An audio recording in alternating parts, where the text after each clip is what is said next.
1 Raja-Raja pasal 15 ayat yang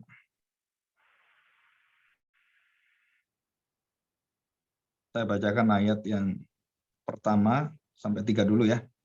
Ini latar belakang, jadi supaya kita tahu. Yang kita bahas itu ayat yang ke-9 ke bawah.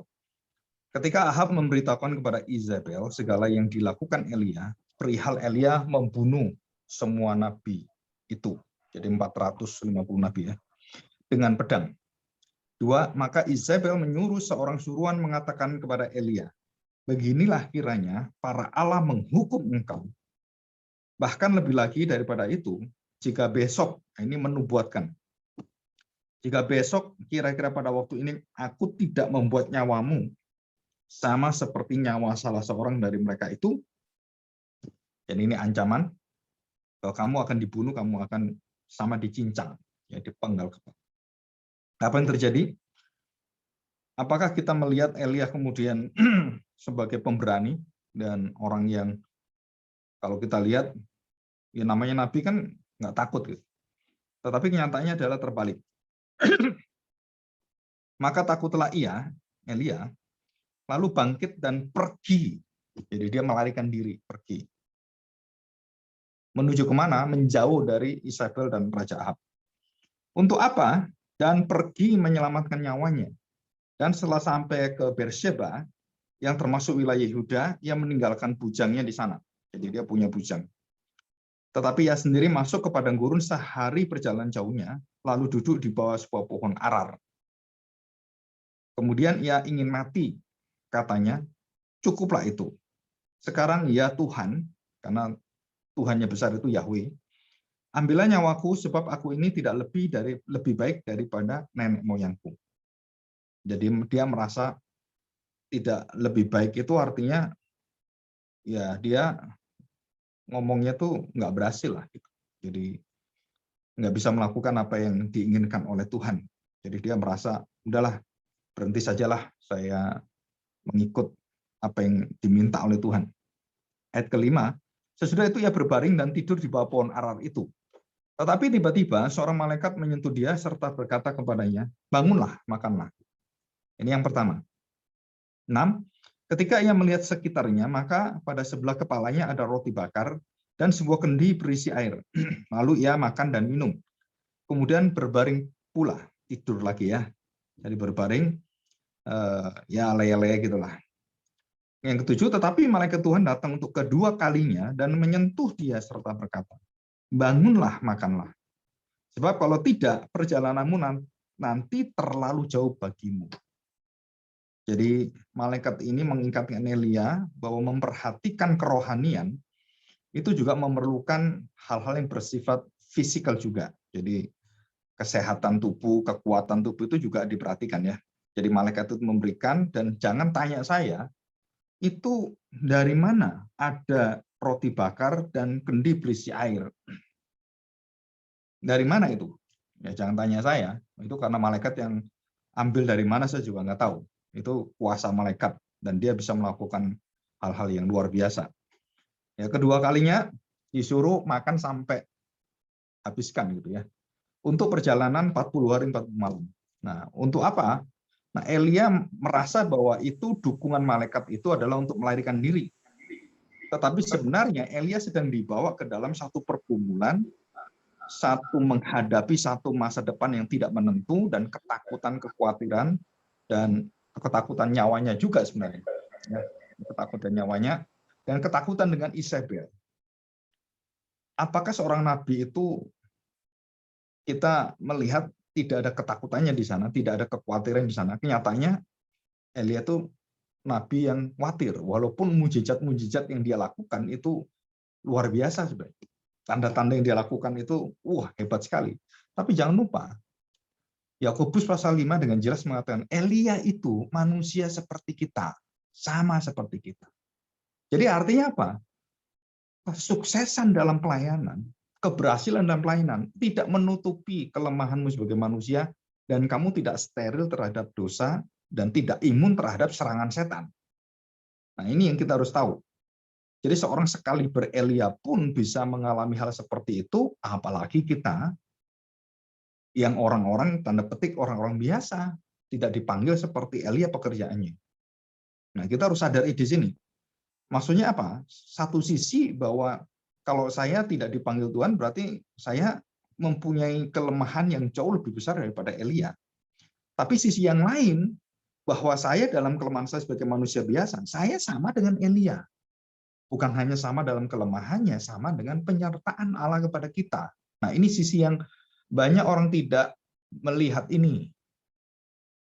Jadi kita melihatnya apa? Sisinya adalah kalau kita melihat kepada sisi yang kelemahan kita, ya kita melihat Elia lebih kuat dari kita. Dia kan nabi, rohani lebih besar. Loh, kok bisa Elia jatuh? Loh, kok bisa ini berbuat dosa? Loh, kok bisa orang rohani seperti bisa jatuh? Ya, Ravi Sakarias jatuh dosa yang luar biasa berat. Ya. Dan kita melihat, loh, kok dia bisa luar biasa? Bisa ngajar, bisa apologet, bisa mempertahankan iman Kristen dan dikagumi oleh seluruh dunia. Jatuh dalam dosa. Dosa apa? Sexual abuse. Ya, dosa yang ya mungkin ini baru terbuka aja. Cuman saya nggak bahas itu ya. Cuman kita lihat, jadi Ravi Sakarias, Elia sama seperti kita. Orang-orang yang bisa terjerumus dan masuk terjerembab dalam lumpur dosa. Dan kita juga sama. Dan apa yang menyebabkan kita belajar Elia itu sangat indah, karena di situ kita melihat ketidaksetiaan Elia, ketakutan Elia, kekhawatiran Elia, dan larinya Elia menjauh dari Allah itu juga sama seperti kita sehari-hari. Bahkan mungkin beberapa minggu kemudian kita akan bahas seri dari Yunus ya. Dan itu lebih parah lagi Yunus. Elia melarikan diri dan kemudian dia ingin mati. Yunus juga ingin mati dan semua banyak ingin mati. Pendeta-pendeta banyak yang ingin mati. Melihat kelemahan dirinya tuh, aduh, udahlah saya mau lepaskan jabatan. Dan banyak orang yang saya lihat itu aneh sekali. Aneh sekali apa? Barusan ini ada satu tayangan siapa ini? Wali kota Solo tidak menjabat jadi wali kota, akhirnya jadi tukang las. Ya, tahu tukang las kan? Terus saya tanya, memang kenapa? Dulu Pak, jabatannya kan wali kota. Sekarang kok jadi tukang las? Rasanya kita hina. Enggak ada itu. Sama. Dia tuh jabatan dipercayakan 5 tahun, ya 5 tahun dia jabatan. Dan dia tuh manusia biasa seperti kita juga, tukang las, tukang bersih-bersih. Saya di rumah juga bersih-bersih semua. Ya kayak nggak ada pembantu, ya kitalah pembantunya. Kitalah orang-orang bersama-sama saling bantu gitu. Apanya yang kita ngomong, lu pendeta kok ngosek WC gitu. Oh pendeta kok melakukan ini. Lu enggak, kita dididik sekolah teologi udah seperti itu. Dan harus mau melakukan itu semua dan harus mandiri, bukan hinanya karena kita melihat oh pekerjaan ini pekerjaan hina, enggak. Nah, kita lihat jadi orang-orang yang dulunya begitu luar biasa kedudukannya, kemudian begitu tidak menduduki itu langsung berada di dalam masyarakat yang sama. Ya. Nah, kita ini harus sadar ini. Jadi Elia itu dikuatkan oleh Tuhan melalui malaikat adalah untuk dalam fisikal yang juga mendukung rohani. Nah, ini penting ya, Saudara. Jadi fisik kita itu harus kita perhatikan. Kalau saudara dalam sakit penyakit dan semuanya banyak hal-hal yang mungkin kolesterol dan lain-lain, kita pikir nggak ada urusan dengan Tuhan. Salah saudara, salah besar. Itu ada urusan sekali. Dan kita harus sehat karena manusia kasih hikmat, dunia bisa mengerti ini, kita juga harus mengerti. Nah, waktu kita didukung kesehatan dan juga kecukupan makanan dan semua disiapkan untuk perjalanan 40 hari perjalanan itu, maka kita percaya di sini 40 hari perjalanan Elia itu adalah perjalanan pergumulan untuk menghadap kepada Tuhan. Jadi dia disiapkan selama 40 hari itu untuk merenungkan, jadi untuk bermeditasi dalam perjalanan itu. Apa sih yang kamu kerjakan? Apa sih yang kamu usahakan itu? Dan di situ perjalanan itu akhirnya membawa Elia untuk naik ke Gunung Horeb. Ya, ke Gunung Horeb. Dan di ujung Gunung Horeb itu nggak tahu ada gua-guanya dan gua-gua yang bisa untuk istirahat sementara di sana, dan dia ada di sana. Apa yang dikerjakan di sana? Apa yang dilakukan di sana? Dia adalah orang yang melarikan diri dari Isabel, menantikan Tuhan berbicara kepada dia, dan malaikat menuntun dia. Jadi kalau tidak ada malaikat, saya percaya Elia hancur. Kenapa malaikat itu ada? Karena sudah tidak mampu lagi Elia untuk menghadapi itu. Maka Tuhan datangkan malaikat. Tuhan menyertakan malaikat karena kita sudah tidak bisa angkat diri kita lagi. Maka perlu malaikat untuk menghibur, menopang, dan memberi makanan dan minuman sehingga Elia bisa berjalan dengan kekuatan dari Allah. Secara fisik disediakan oleh malaikat, dan dia secara rohnya itu akan diperbarui oleh Tuhan. Ya. Nah, peperangan antara nabi-nabi dengan Elia, tentu kita tahu bahwa Elia menang gitu. Sebaliknya Elia melawan Isabel, Isabel yang menang. Dan Elia melarikan diri. Nah, waktu dia melarikan diri dan menghadap pada Tuhan, dan kemudian Elia turun lagi ke bawah, nah kita melihat ini, bahwa Elia di dalam kelemahannya itu, seperti juga Musa, naik ke menghadap Allah gitu ya, yang terakhir mau perpisahan itu dia menghadap Allah, maka di situ waktunya adalah kamu sudah harus berhenti, kamu harus diganti dengan Elisa yang disediakan Tuhan. Nah, puncak pergantian adalah puncak di mana ada nuansa dan zaman yang hanya bisa dihadapi oleh hamba Tuhan baru, dihadapi oleh nabi yang baru. Jadi Nabi Elia ini di-stop oleh Tuhan dan digantikan dengan Elisa. Jadi ini adalah pergantian kenabian sebenarnya. Nah, di manakah pergantian itu ada? Di dalam letak adalah puncak kesuksesan, dan di situ ada satu rahasia pertumbuhan dan perkembangan spiritualitas. Nah, kesuksesan yang dimiliki oleh Elia itu membuat dia diserang oleh setan dan dia jatuh di dalam ketakutan, melarikan diri dan mau mati. Dan ini mempermalukan kita sebenarnya. Nah, saudara jangan pikir bahwa banyak orang-orang yang mengalami ini, ya, mengalami dalam hidupnya. Bahkan dalam pekerjaan, waktu mengalami kebangkrutan, ataupun dalam pelayanan, terus kemudian di PHK dan tidak dianggap, terus keluar dari tempat pelayanan, dari gereja atau dari yayasan atau dari apapun, itu dia mengalami seperti itu. Nah, kita harus melihat bahwa ini adalah satu sirkulasi kehidupan, satu sistem. Jadi kenapa kita harus menerima ini? Karena itu semua perkara-perkara ini itu bukan kekuatan kita, itu kekuatan Tuhan. Nah, kita harus percaya apa? Kita harus percaya seperti Elia disertai Tuhan, kita juga sama. Jadi di dalam kelemahan kita itu, jangan pernah takut, Allah itu setia. Allah itu akan menopang kau, Allah itu menyediakan semua yang tidak pernah kamu pikir. Di situ.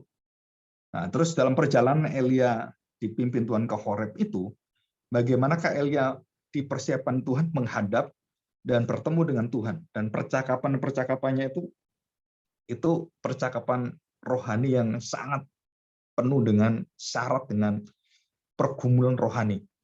Dan bagaimana Tuhan bisa mengerti Elia. Jadi bukan Elia mengerti Tuhan, tetapi di sini jelas sekali Tuhanlah yang mengerti Elia. Bukan Elia yang merasakan kekuatan luar biasa dalam pelayanannya, tetapi dia merasakan kelemahan yang hebat sekali. Dan dia merasakan kegagalan dan harus dipertaruhkan adalah nyawanya dia. Jadi dia merasakan apa? Kenabiannya itu tanda petik gagal. Dan dia harus mati. Kenapa? Ya dia ketakutannya sampai seberapa, kita nggak tahu. Jadi iman dia kepada Tuhan dengan ketakutannya itu besar ketakutannya. Imannya itu kalah gitu. Nah, kadang-kadang kita hidup seperti itu.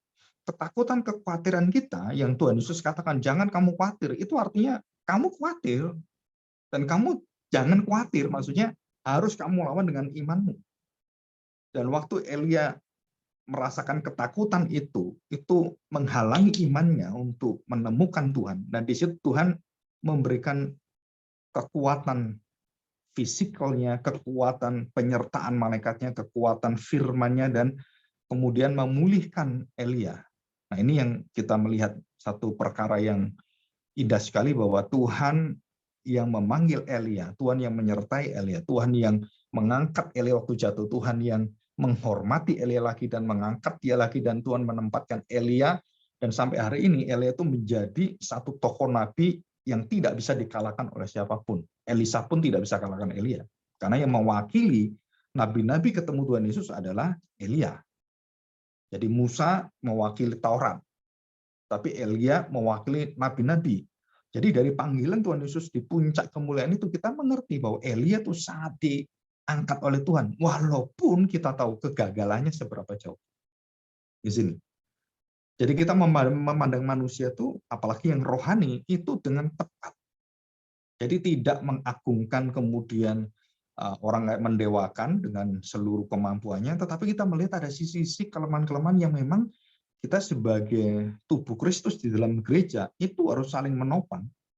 Dan tidak mungkin tidak saling menopang itu dalam segala hal, dalam makanan, minuman, dalam pekerjaan, dalam kehidupan, dalam cari nafkah, dalam segala hal. Gereja Tuhan itu diberikan kekuatan oleh Tuhan untuk apa? Untuk terikat, supaya dia erat, supaya saling melayani, saling menopang, saling juga memberikan hatinya, dan saling juga memberikan pelayanannya. Jadi kalau ada kelemahan bisa memberikan kasih pengampunannya, dan itu adalah gereja. Dan ini pentingnya di situ. Ya.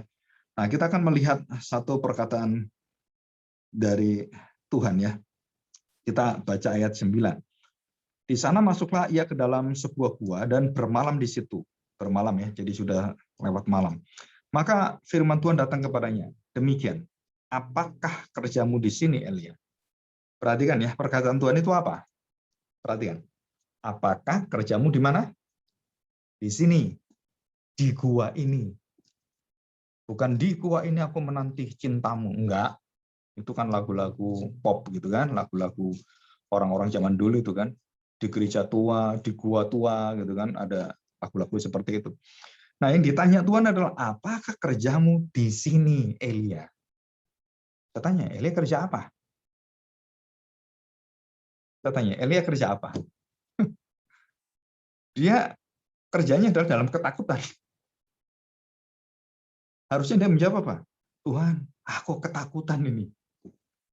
Tetapi secara natural, dosa Elia itu memamerkan, yang ditanya Tuhan adalah apa kerjamu di sini, dia memamerkan kerjanya di sono. Keberhasilan dia di sono dan bagaimana dia kemudian mengalami ketakutan di sana gitu. Tuhan tanya, kamu itu ngapain di sini? What are you doing here? Harusnya dijelaskan di sini sama, saya takut ini gini gitu kan. Tapi dia mengatakan apa? Perhatikan baik-baik kalimat ini. Jawabnya, aku bekerja segiat-giatnya bagi Tuhan. Ya.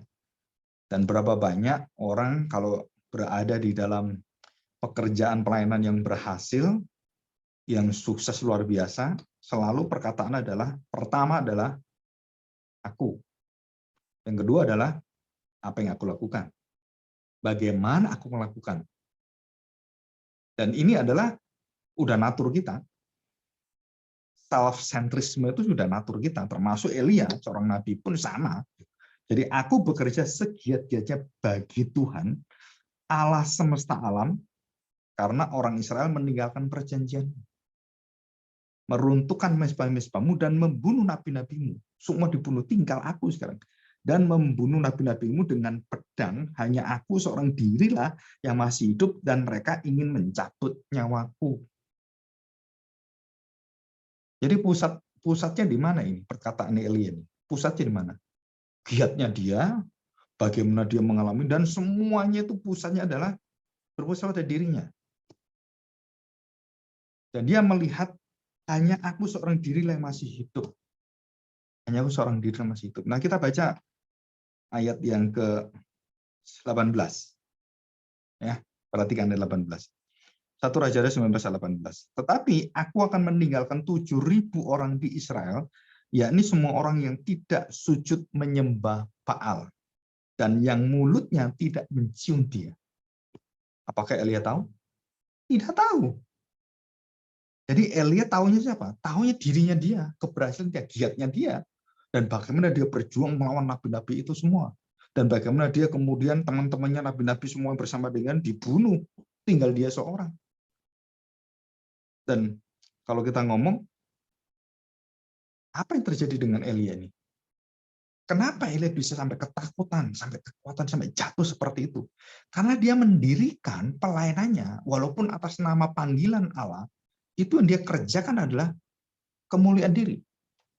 Jadi dia tuh mendompleng kekuasaan, kemegahan, kekuatan, pekerjaan Allah. Dan dia ikut di sana. Dan dia merasakan dia yang doing all, melakukan semuanya. Dan ini loh yang dikatakan, yang membuat Elia jatuh waktu ditusuk oleh Isabel dengan kata-katanya, dan kemudian dimatikan. Hatinya takut akan Tuhan, dan kemudian takut akan setan, takut akan Isabel. Bagaimana bisa dibalik seperti itu? Seorang nabi yang harusnya takut akan Tuhan, bisa takut kepada Isabel. Kenapa? Karena dia memulai satu pelayanan yang berpusat kepada dirinya, kepentingannya, orientasi hidupnya. Saya masih ingat waktu beberapa orang yang ya luar biasa gitu ya, sukses ya. Dan ini pengalaman dari Billy Graham sebenarnya. Ada satu pengalaman rohani yang indah sekali ya, sambil kita untuk menutup perenungan kita hari ini. Jadi harapan kita semua itu melihat diri, melihat orang lain, juga menilai diri, menilai orang lain, apalagi yang rohani, yang orang-orang yang tanda petik yang kita anggap sebagai panutan dan semuanya. Saudara harus ingat baik-baik. Satu-satunya panutan tanpa bersalah, tanpa dosa, yang sempurna adalah Kristus. Jadi jangan pernah beralih kepada siapapun, kehebatan siapapun. Kamu akan kecewa seperti Elia. Dan Yeremia pasal 17 ayat 5-9 jelas.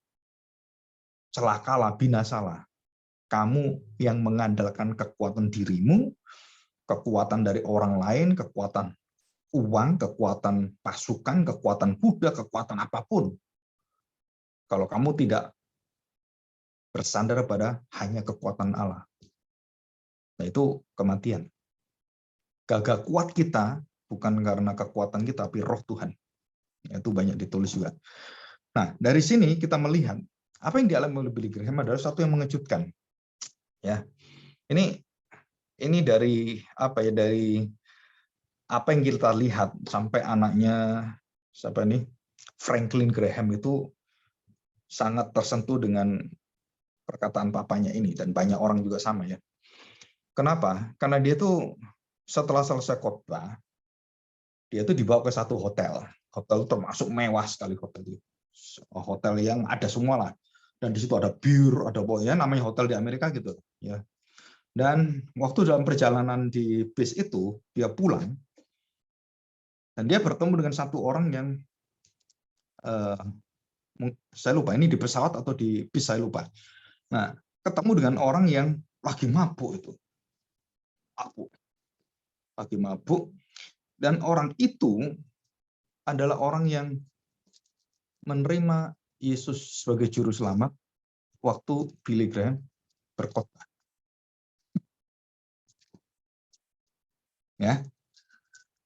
Nah, di situ Billy Graham dikasih satu pengetahuan tentang hati Allah. Dan dia kemudian melihat orang itu semua dengan orang ini terganggu sekali. Sampai akhirnya salah satu orang dan juga pramugarinya memberitahu dia, kamu ini kan, ini semua kan yang ikut KKR biasanya kan, satu kendaraan itu kan, ditanya, kamu tahu nggak siapa sebelahmu? Ya. Sebelahnya Billy Graham. Loh, kamu nggak tahu siapa ini? Oh, I know. Siapa? Mr. Graham. Oh, dia ngomong, jatuh dengan jempolnya. Luar biasa. Hatiku tersentuh. Aku menerima Tuhan. Tapi mabuk dia. Saya tanya, Billy Graham langsung berdiam diri dan dia berdoa. Apa yang didoakan? Dia mengatakan, saya gagal. Orang ini habis terima firman Yesus. Malamnya mabuk, terus ketemu dia ngomong, khotbahmu bagus, firman Tuhannya luar biasa. Tapi not change your life. Not transform your life. Dan kamu tetap pemabuk. Dan sama aja dengan dunia. Apa bedanya? Nah, di sini kita belajar kalau kita tetap sama seperti ini dari dulu, sekarang ya sama gini terus. Sebenarnya apa yang salah gitu dengan diri kita, dengan pergumulan kita? Tuhan, apa sebenarnya yang salah dalam diri saya ini? Kok tetap aja seperti ini? Perkembangan rohani juga kelihatannya mampet. Bukan karena COVID gitu, jangan alasan, wah Tuhan karena COVID, Tuhan gereja nggak buka. Bukan. Itu urusanmu dengan hatimu dengan Tuhan, nggak ada urusan dengan orang lain. Bagaimana gairahmu mengerti kehendak Tuhan, bagaimana kamu ingin mendengar firman Tuhan, mempelajari firman Tuhan, membaca firman Tuhan, mengerti itu. Itu semua berkaitan dengan perubahan hidup. Jadi sehebat-hebatnya Billy Graham berkhotbah, bahkan orang mati pun bangkit ngotbahin kamu, melakukan mujizat yang luar biasa, belum tentu mengubah hati kita. Nah, di sini kita melihat satu pekerjaan pelayanan yang kita harus hati-hati sekali. Apalagi kita masuk dalam misi, kita masuk dalam penginjilan, kita masuk dalam melayani anak-anak Tuhan, kita harus hati-hati. Karena yang mengubahkan hati itu bukan karena kefasihan, kepandaian, kehebatan, teologia, pengalaman kita dalam pengajaran, dalam pelayanan, dalam misi. Bukan. Itu enggak ada artinya semua. Dan itu adalah pekerjaan Roh Allah. Dan Roh Allah yang memilih orang siapa yang dibukakan hatinya. Bukan kita. Kita bisa pilih, oh ini grup ini, ayo kita khotbah di sini, kita di sini. Silakan kamu pilih. Tapi Allah yang Roh Kudus yang memilih siapa yang menurut Bapak Surgawi yang mendengarkan firman dan diubahkan. Bukan karena kita. Nah, di sini kita belajar hati Elia. Di mana dia bisa jatuh di situ. Nah, di situ adalah ada keakuan yang bertahta dalam pelayanan. Ada diri yang diletakkan di sana. Tuhan mengatakan, lepaskan dirimu. Sangkali dirimu. Pikul salib. Melayani aku. Nah, kamu akan diberkati Tuhan luar biasa. Ya, mari kita berdoa. Bapa yang baik, kami bersyukur di hadapan-Mu. Betapa banyak firman yang sudah kami dengarkan. Bahkan kami melihat orang yang penuh dengan kekuatan Tuhan, seperti Elia. Bisa dengan ajaib, menakjubkan, dan memukul kami 450 Baal dipenggal kepalanya. Tuhan, kalau bukan karena kuasa Tuhan, tidak mungkin Elia bisa melakukan ini. Kalau bukan karena penyertaan anugerah Tuhan, kasih karunia Tuhan, tidak mungkin Elia bisa berhasil seperti ini. Tetapi di situ kami melihat Elia adalah manusia yang penuh dengan kelemahan seperti kami. Dia bisa mengatakan tidak hujan 3 tahun. Tapi dia tidak bisa membuat dirinya betul-betul tak bersalah, kebal terhadap kelemahan. Disitulah Tuhan kami belajar satu hati Tuhan. Jika bukan karena Tuhan, jika bukan karena kasih karena Tuhan, tidak ada satu pelayanan yang berkenan kepada Tuhan. Sebaik apapun, seberhasil apapun, bahkan semengagumkan manusia gereja lihat, Tuhan tetap tidak kenal dengan pelayanan-pelayanan seperti ini. Kami bersyukur Tuhan, bawalah hati kami supaya kami sungguh-sungguh mau mengenal Tuhan dan sungguh-sungguh merasakan hadirat Tuhan dalam kelemahan-kelemahan kami. Dan disitulah kami melihat kesetiaan Tuhan yang kami kagumi, bukan hanya suara-suara yang besar, gemuruh, gegap gempita, tetapi dalam angin yang sepoi-sepoi, di dalam sound of silence, ada suara yang tidak kami dengarkan kata-katanya. Dan di situ Engkau hadir. Dan itulah teofani, Kristus yang ada di sana. Kami bersyukur Tuhan, pimpinlah kami dalam doa-doa kami supaya kami diarahkan dan semakin dikuatkan, dipersatukan dalam pelayanan-Mu Tuhan. Di dalam ikatan kasih Tuhan. Di dalam nama Tuhan Yesus, kami serahkan doa kami. Amin. Saya serahkan pada Yutin.